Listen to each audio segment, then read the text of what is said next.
Bom dia, meus amados, a graça e a paz do Senhor. Eu sou o pastor Rômulo Pereira, da Igreja Batista Palavra da Graça, e hoje nós vamos estudar os Atos dos Apóstolos, capítulo 10, verso 15, que diz: A voz lhe falou segunda vez, não chame impuro ao que Deus purificou. Bom, meus amados, estamos continuando aqui o estudo dessa visão que o apóstolo Pedro teve aqui em Atos 10, uma visão que vinha preparar-lhe para o encontro com uma comitiva de gentios, convidando-o para pregar a gentios, algo que um judeu jamais se submeteria, jamais se misturaria. Essa palavra de misturar vem justamente desse contexto, entre aspas, alguém puro se misturando com alguém impuro, e isso ia contaminá-lo. E ele não entraria, não ficaria debaixo de um mesmo teto, ou tendo refeições, ou conversando com um gentio. Bom, os judeus tinham como profanos, como imundos, os gentios, ou seja, os povos de outras nações. Então havia essa distinção. O próprio Pedro admite isso. Lá no verso 28 desse mesmo capítulo, ele diz: Vós bem sabeis que não é lícito a um judeu ajuntar-se ou mesmo chegar-se a estrangeiros, a gentios. Mas Deus mostrou-me que a nenhum homem devo chamar comum ou imundo. Então o próprio Pedro admitia que ele jamais se ajuntaria a eles. Agora, foi Deus que revelou, foi Deus que mostrou-lhe o erro dele. Mas é um erro compreensível, porque era assim. Deus havia colocado isso aos judeus, ou seja, que eles se separassem como nação para serem um povo exclusivo de Deus, um povo que, para não se contaminar com o paganismo que era tão presente e tão forte nas nações pagãs ao redor de Israel, que os judeus, se eles fossem ter muito contato com os gentios, eles se contaminariam no sentido de eles abandonariam a fé que lhes foi revelada e praticariam o paganismo das nações ao redor. Tanto é que foi isso que aconteceu. O Antigo Testamento quase todo é uma amostra disso. É os judeus o tempo todo se desviando do Deus de Israel para acabar cometendo abominações, junto com os pagãos ao redor. Chegou-se a um rei até sacrificar, queimar na fogueira, um filho, dedicando-o ao deus Moloque. Então veja o nível de paganismo que havia nas nações ao redor e todo tipo de idolatria, todo tipo de rituais e festividades promíscuas ou violentas ou, enfim, de ignorância. Porque o paganismo muitas vezes é um entendimento incorreto, um entendimento que você pode barganhar com Deus, fazer oferendas, e essas oferendas, você tenta contratar aquele Deus ao seu favor, e é uma compreensão muito equivocada de quem Deus é. Então, a isso Deus quis poupar o povo de Israel. Ele preparou um povo com essa separação para que eles que não tinham esse comprometimento tão grande pudessem receber, pudessem enraizar a fé deles para depois ir ao mundo. Então veja como os princípios de Deus, queridos, os princípios, eles são eternos, mas determinadas instruções podem ser particulares e específicas por um dado momento. Como não? Não existem instruções que a gente dá numa dada empresa e depois fala, olha, aquela instrução foi por aquele período, porque a gente estava numa etapa, num momento da vida da empresa que era necessário tais ações, agora a gente vai mudar. Então, isso é natural. O povo de Israel precisava dessa proteção. Eles eram, digamos, infantes, eles eram crianças que eram altamente influenciáveis. Então Deus pôs essa cerca de proteção e falou, olha, não se misturem com os povos ao redor, porque vocês são débeis na fé de vocês não têm o comprometimento, o fervor, a dedicação necessária para se protegerem. Então, se guardem para que venha o Messias e a partir daí, vindo a revelação completa, aí vocês vão para o mundo. Foi isso que ocorreu. Então a separação, ela foi útil e talvez até necessária por um dado momento. pois a fé dos judeus era fraca e facilmente contaminável pelos povos pagãos. Agora, o Deus que colocou essa instrução é o mesmo Deus que tem o direito de removê-la, no momento que ele achar adequado e importante. Então, essa distinção entre seres humanos caiu por terra. E a gente tem que ter cuidado de não restabelecê-la por outros critérios que sejam. Isso aqui é um critério nacionalista, mas a gente não pode fazer distinções como muitas vezes surgiu. Não, só a minha igreja que é a correta. Todos os outros estão perdidos, todos os outros vão para o inferno, todos os outros são filhos do diabo. Como assim? A gente tem que ter cuidado para não distinguir pessoas meramente baseado no rótulo. Porque nós já comentamos que Deus ele olha o coração, o ser humano olha a aparência. Deus olha o coração.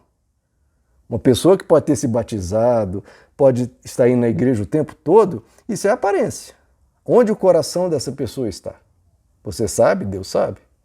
Agora, aquela pessoa que talvez não tenha o mesmo comprometimento, que talvez pise na bola de vez em quando, parece que não é um cristão lá, essas coisas, mas Deus sabe onde está o coração dela. Então, cuidado com os rótulos e cuidado com a aparência. Os grandes líderes aí que se dizem homens de Deus, muitas vezes é meramente rótulo. Agora, por trás dos panos e principalmente no coração, não há sinceridade. Muitas vezes há engano, há mentira e há roubo. Bom, agora, isso que eu estou dizendo, que esse rompimento dessa separação entre alimentos e separação entre povos, que Deus está desfazendo, é algo que os próprios judeus esperavam e aguardavam. Eles confessavam que quando o Messias viesse, o Messias transformaria tudo em puro.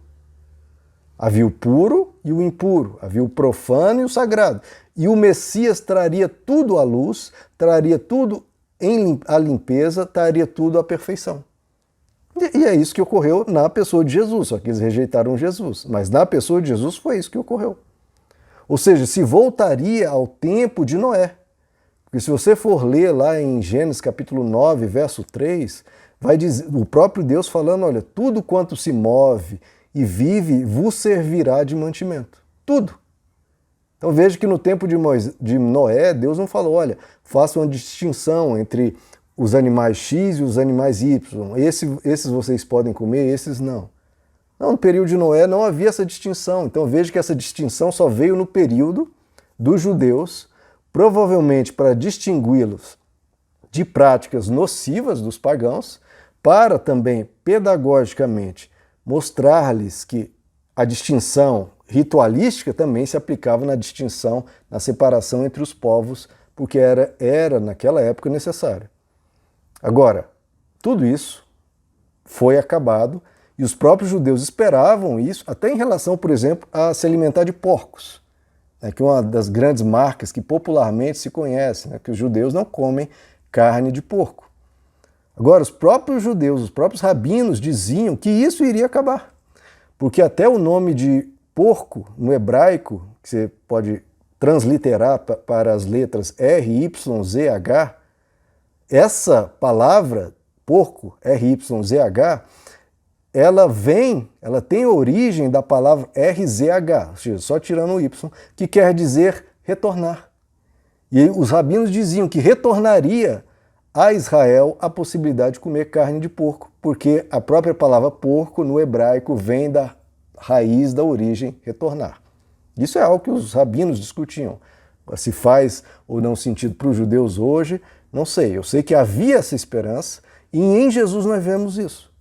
O apóstolo Paulo explana isso muito bem lá em Efésios capítulo 2, em que ele detalha isso para deixar isso claro, tanto para os judeus que estavam se convertendo ao cristianismo, quanto para os pagãos que estavam se convertendo.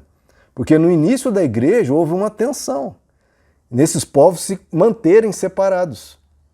Porque judeus e gentios não se misturavam, se converteram ao cristianismo. Agora fica o quê? Duas igrejas, metade de um lado, metade do outro, não se mistura judeus cristãos, ex-judeus cristãos, né, com gentios cristãos. Como se faz isso? E o apóstolo Paulo deixa isso bem claro, Efésios 2, deixa eu ler para vocês.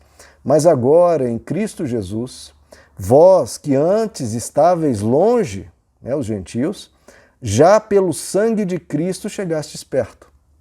Porque Ele é a nossa paz. Então veja, a distinção, a guerra, a inimizade, Ele é a nossa paz, o qual de ambos os povos fez um. E derrubando a parede de separação que estava no meio. Então ele derrubou. Uma parede que pode ter vindo até mesmo de instruções de Deus, mas ele derrubou a parede de separação que estava no meio, na sua carne desfez a inimizade, isto é, a lei dos mandamentos que constavam em ordenanças. Ou seja, ele pegou leis dos mandamentos que constavam em ordenanças e ele derrubou isso. Por quê? Porque a lei é dele, meu irmão. Dá licença. Se Deus coloca uma lei, um princípio, que tem uma certa utilidade por um período, e agora não é mais, não apenas necessária, como se tornou até prejudicial, ele retira. Porque é algo para um tempo. Agora que chega a perfeição, que chega a completude, que chega a revelação completa, tira-se toda a separação. E ele desfez a inimizade, isto é, a lei dos mandamentos que constavam em ordenanças, para criar em si mesmo dos dois um novo homem, assim fazendo a paz, e pela cruz reconciliar ambos com Deus em um só corpo, tendo por ela matado a inimizade. E vindo, ele evangelizou paz a vós que estáveis longe e paz aos que estavam perto. Porque por ele ambos temos acesso ao Pai em um mesmo Espírito. Assim, pois, vocês, gentios, não são mais estrangeiros, nem forasteiros. Antes, sois concidadãos dos santos e membros da família de Deus. Olha que revelação completa, olha que revelação maravilhosa. Isso não tinha no Antigo Testamento. Você não faz parte do Antigo Testamento. Você era descartado, você era considerado imundo, impuro. E as pessoas ainda às vezes querem colocar o Antigo Testamento em pé de igualdade com o Novo Testamento, dá licença. Então não entenderam absolutamente nada, nem do Antigo Testamento, nem do Novo Testamento, nem de tudo isso que ele diz que Jesus fez. Que ele morreu na cruz para quebrar a parede de inimizade, para retirar essa lei de mandamentos que constava em ordenanças, para reconciliar ambos no seu corpo. Então tudo isso que Deus fez, as pessoas não conhecem a fundo. Então veja, queridos, entendam o tamanho da glória que foi o que Jesus fez, o que o Messias fez. O que era puro e o que era impuro, a distinção entre o povo de Deus e os povos perdidos, tudo isso ele quebrou. Tudo isso ele transformou, tudo isso ele trouxe paz. Ele, através de Cristo, você é alcançado. Então a nova aliança é para todos. A antiga aliança era algo pequeno, para um povo, e cheio de incompletudes, que ela própria, a antiga aliança, diz que é assim. E que na nova seria tirado o coração de pedra para colocar um coração de carne, os gentios seriam alcançados, todos seriam perdoados, todos receberiam conhecimento de Deus, todos receberiam o Messias. Olha como os judeus entendem a magnitude do Messias. Eles dizem, hoje há a distinção, quando vier o Messias, tudo será limpo. E os cristãos parece que não entendem isso.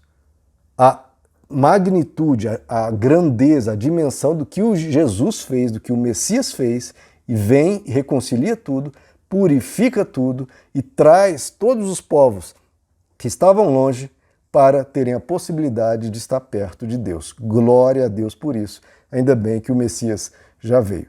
Meus amados, que Deus os abençoe. A graça e a paz do Senhor.